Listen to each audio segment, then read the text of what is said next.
A reading from the Gospel of Mark, the first and second chapters. A leper came to him, begging him, and kneeling, he said to him, "If you choose, you can make me clean." Moved with pity, Jesus stretched out his hand and touched him, and said to him, "I do choose.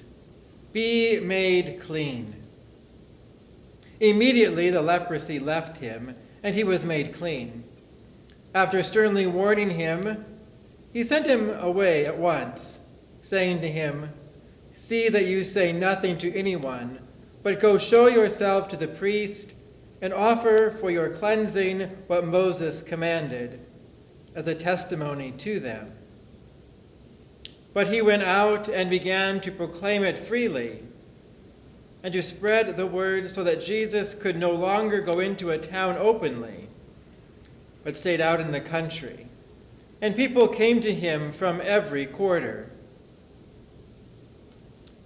When he returned to Capernaum after some days, it was reported that he was at home. So many gathered around that there was no longer room for them, not even in front of the door. And he was speaking the word to them. Then some people came, bringing to him a paralyzed man, carried by 4 of them. And when they could no longer bring him to Jesus because of the crowd, they removed the roof above him. And after having dug through it, they let down the mat on which the paralytic lay. When Jesus saw their faith, he said to the paralytic, "Son, your sins are forgiven." Now some of the scribes were sitting there, questioning in their hearts, "Why does this fellow speak in this way? It is blasphemy. Who can forgive sins but God alone?" At once Jesus perceived in his spirit that they were discussing these questions among themselves. And he said to them, "Why do you raise such questions in your hearts? Which is easier to say to the paralytic, 'Your sins are forgiven,' or to say, 'Stand up and take your mat and walk'? But so that you may know that the Son of Man has authority on earth to forgive sins," he said to the paralytic, "I say to you, stand up, take your mat, and go to your home." And he stood up and immediately took the mat and went out before all of them, so that they were all amazed and glorified God, saying, "We have never seen anything like this." The Gospel of the Lord.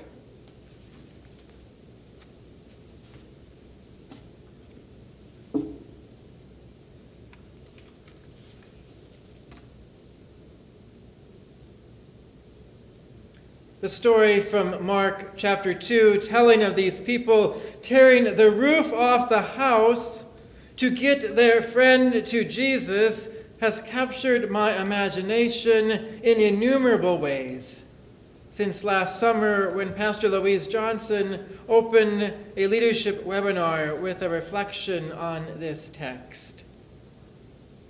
The workshop on leadership focused on adaptive change in the face of unprecedented challenges, be it this pandemic, cultural changes in church and society, or anything else.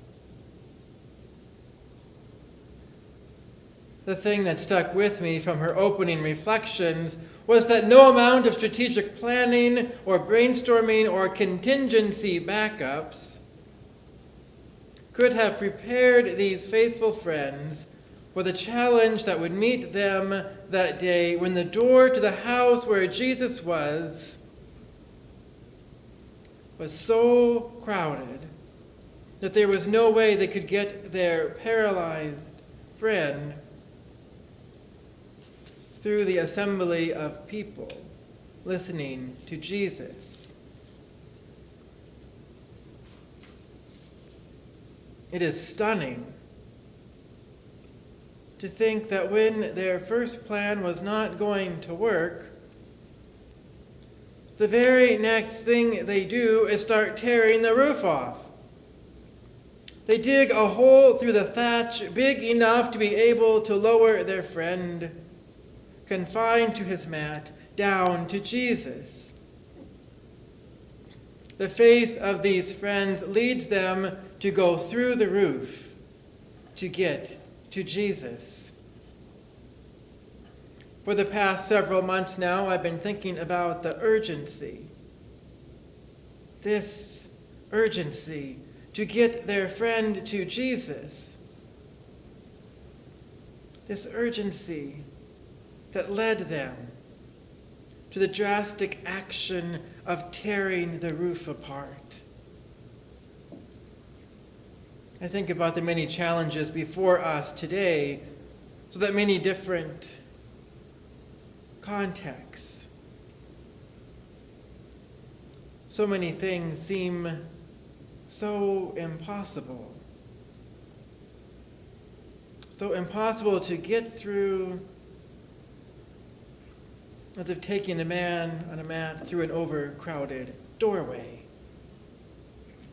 I think of how we get stuck trying to find technical fixes to problems that demand adaptive change.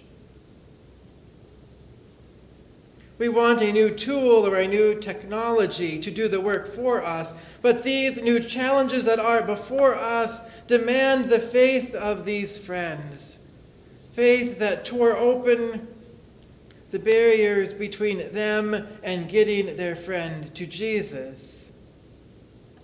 For this faith is nothing less than a roof-raising, boundary-breaking, living, trusting relationship with the God of promise in Jesus Christ. It is for the living of this faith that our Lenten season gives us a pause for contemplation and renewal in baptismal waters as we make our way to the cross and beyond the silence of fear and amazement at the resurrection, to share this good news with a hungry and hurting world. Where some news is just too good to keep quiet about. Some news is just so good that it cannot and will not be contained and confined within us. It is so wonderful that even in order to keep silent won't stop it from getting out.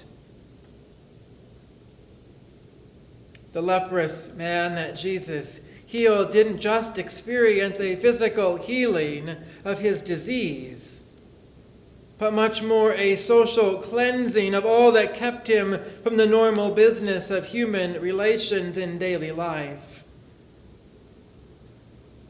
Consider also the power of naming him the leper, and how that label is used to ostracize. Being healed of his disease, he is no longer the leper, and that name holds no power over him.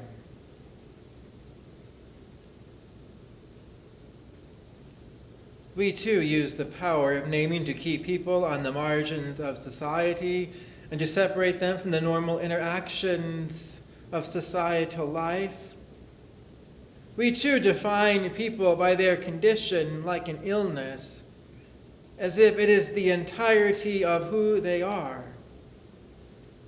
Or perhaps we are defined by others because of an illness or life circumstance that is part of our life. But here's the good news. Jesus is not bound by our categories and labels.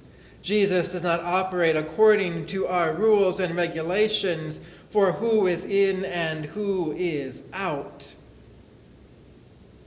Our hope is in this boundary-breaking Jesus who trespasses the demarcations of clean and unclean. Jesus not only sees and engages this man in conversation, but incensed at his condition, tells him, I do choose Be made clean. Jesus is more than moved with pity for this man. He treats this man's illness and its resulting social separation from society with the same strength and urgency as he has when he casts out demons. And Jesus reaches out and touches this man, another shocking, boundary-breaking act. And though this man is ordered by Jesus to be quiet about this, he simply can't. He is now the one who can go about openly in the city streets again. As David Jacobson notes, Jesus is no Band-Aid. He does not heal lightly. He is revealed in this story as struggling with the demonic and its intransience. He does so even at great cost, taking on as his own the deserted isolation that until now was the lot of the leprous man himself. As the testimony of this restored man spread throughout the region, people went out to the country from every quarter to see Jesus. It is, ironically then, that this growing crowd that seeks Jesus out wherever he happens to be then becomes the obstacle, blocking the way of the men carrying their paralyzed friend. The story dwells on this faith in Jesus' word that not only leads people to bring their friend to Jesus, but to tear the roof off to get to him. Jesus notices this faith that goes through the roof in their trust of him. And when Jesus tells this man to stand up, take his mat, and go to his home, and he does, it is confirmation of God's authority to forgive sins active in him.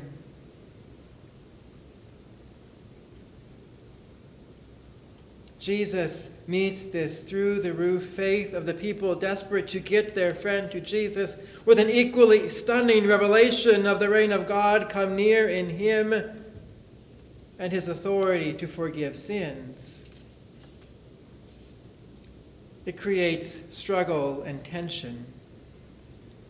But this is always going to be the case when the liberating gospel is proclaimed.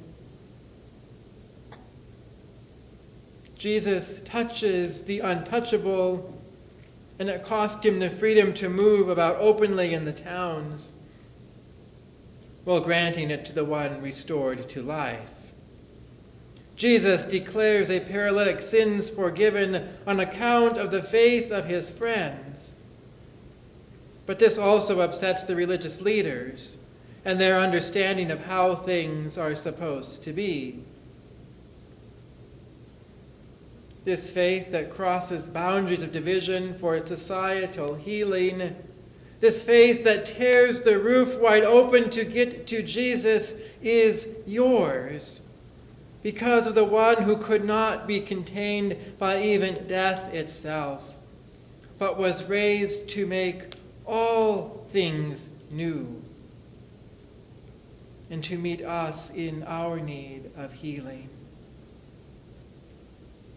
Restored to life and community, we cannot keep this good news to ourselves.